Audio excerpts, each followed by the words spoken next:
départ, évidemment, on s'est inscrit dans une démarche, on va dire, qui était assez générale, c'est déjà de mettre des unités de production dans tous les territoires. Rapidement, en fait, l'objectif a été d'aller plus loin, parce que produire local, c'est bien, mais consommer local, c'est encore mieux. Et donc, en 2018, avec les élus d'une commune du Morbihan, la commune de Pénétin, on s'est inscrit dans une logique de circuit court, où en fait, on a mis en place une unité de production,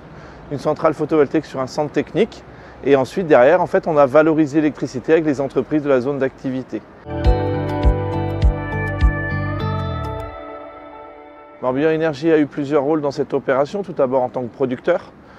je dirais ensuite également en tant que coordonnateur, puisqu'en fait on roule bien sûr le rôle principal et important de PMO, puisqu'on est personne morale organisatrice, et c'est donc nous en fait qui allons assurer finalement la répartition de cette production locale entre tous les consommateurs en fait qui font partie de cette boucle locale énergétique. En fait, on a déposé un dossier pour une opération de 14 boucles locales énergétiques à l'échelle du Morbihan. On a obtenu des financements européens dans le cadre de programme FEDER. Et dans ces opérations, on retrouvait les rôles que je vous ai présentés tout à l'heure, à savoir le rôle de producteur,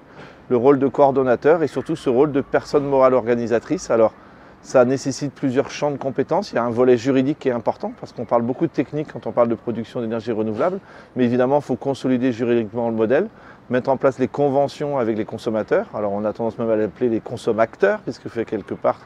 en quelque sorte, en fait, les clients en fait, produisent de l'énergie locale et intègrent totalement ce côté intermittent des énergies renouvelables.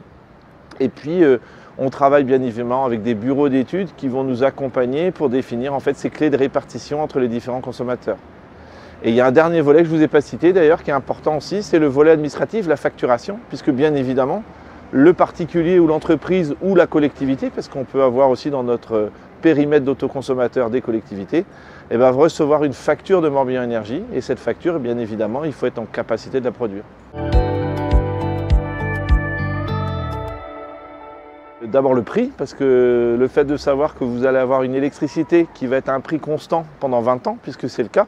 et que ce prix en question, entre le tarif d'utilisation de réseau et le prix de sortie en fait, de l'électron de la centrale, on va tourner de l'ordre de 10 à 12 centimes du kilowattheure, et ce prix est garanti pendant 20 ans. Donc bien évidemment, économiquement, ça a du sens. On fait prendre conscience de la rareté en fait, de l'énergie auprès des consommateurs. Et deuxième chose, comme on le disait à l'instant, on a également une prise en compte c'est pas parce que je produis,